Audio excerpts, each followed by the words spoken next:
Ernestien et Ernestienne, bonjour. Alors, bonjour mes amis les pionniers. Comme c'était promis que vous auriez un petit cadeau en vous inscrivant à la newsletter d'Ernest. Eh bien, le voici, ce petit cadeau. Ce petit cadeau, c'est un peu une chronique littéraire finalement. C'est pas très étonnant, mais c'est une chronique littéraire de 4 livres dont je n'ai pas encore parlé, en exclusivité pour vous, les pionniers d'Ernest. Alors, on va commencer tout de suite avec Diane Ducré, Les Indésirables, chez Flammarion. Alors là, Diane Ducré, vous savez, c'est celle qui avait écrit Femme de dictateur, 1 et 2, qui avait écrit La chair interdite aussi, des livres passionnants, des livres qui nous plongeaient soit dans la chambre des dictateurs, soit au contraire dans le sexe des femmes, ce sexe des femmes qui avait toujours été mise au banc de la société. Et là, avec Les Indésirables, Diane Ducré nous plonge dans une histoire d'amitié passionnante entre deux femmes indésirables. Les femmes indésirables, c'est ces femmes qui, en 1940, ont été chassées de France, mises dans des camps. Et en fait, c'est l'histoire d'amitié qui va se nouer dans ce camp entre deux femmes. Et cette histoire, elle est dense, elle est intense, elle est émouvante, très très émouvante. Diane Ducré, à travers ce livre, prend une histoire très complexe, mais on arrive à nous donner finalement une douceur, une tendresse dans un moment de l'humanité où les choses étaient très complexes, très compliquées. Et c'est vraiment un livre dont on ressort pas indemne, c'est un livre dont on pense beaucoup, auquel on pense beaucoup après l'avoir lu. Et c'est vraiment une grande réussite de cette année 2017. Donc Les Indésirables de Diane Ducré chez Flammarion. Deuxième livre dont je n'ai pas encore parlé et dont je vous parlerai bientôt dans les livres du vendredi, mais c'est en exclusivité toujours pour vous les pionniers, c'est peut-être certainement le roman noir de l'année, en tout cas de ce début d'année 2017. Ce roman noir, il est sorti dans la collection La Bête Noire chez Robert Laffont. C'est Ragdoll de Daniel Cole. Et alors là, c'est simple, c'est époustouflant. C'est-à-dire qu'une fois qu'on est dans ce livre, on ne parvient plus à s'en détacher. Le pitch est assez simple. On retrouve un corps. Et en fait, c'est 7 victimes. Mais c'est un corps avec finalement... c'est pas 7 victimes, c'est 6 victimes. On retrouve un corps et c'est 6 victimes. Et ce cadavre a été composé finalement à partir des restes des 6 autres victimes. Et sur ce cadavre, il y a une liste des futures victimes. Et là, on rentre dans une histoire noire, un roman noir, avec un rythme dingue, avec un rythme fou.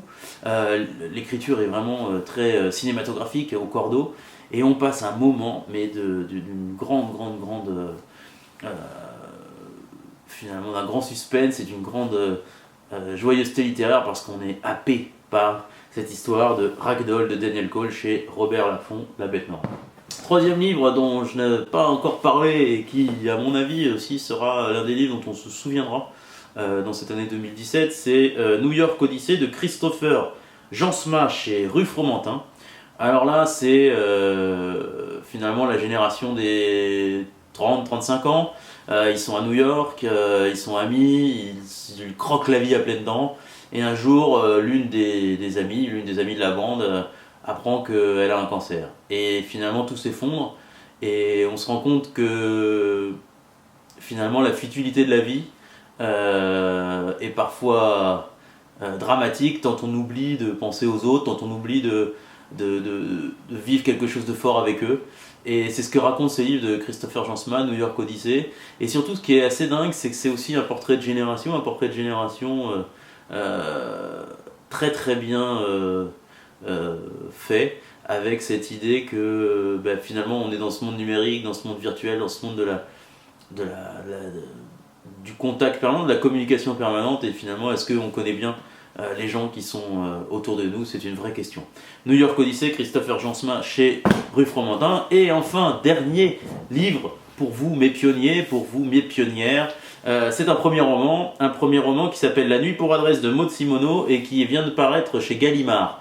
Alors là, c'est assez croquignolet cette histoire, c'est l'histoire de Robert McCalmon. Qui c'est Robert McCalmon? C'est une espèce de dandy, de Gatsby magnifique dans les années 20 à Paris.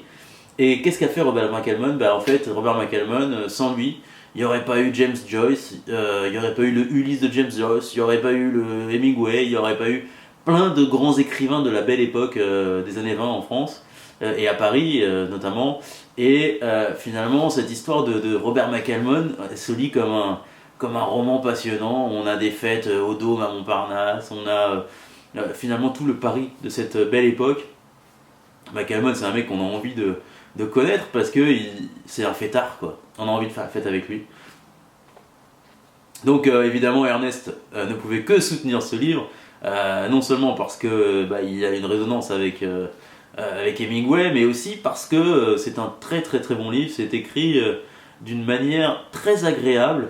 L'auteur nous fait vraiment partager le quotidien de Robert McCalmon, et cela de manière drôle, émouvante et très très très envoûtante. Lisez La nuit est pour adresse de Maud Simoneau chez Gallimard. Voilà pour les 4 livres du mois d'avril dont je n'ai pas encore parlé et qui sont en exclusivité pour vous les pionniers. Surtout n'hésitez pas à dire à vos amis de s'inscrire aussi sur Ernest. Suivez bien évidemment la page Facebook d'Ernest qui va voir le jour très bientôt. Et puis suivez aussi les actualités d'Ernest, car croyez-moi, il y aura beaucoup beaucoup de choses très prochainement. Allez, à plus, n'oubliez pas, pour s'inscrire c'est là, et puis pour partager la vidéo, n'hésitez pas. Allez, ciao!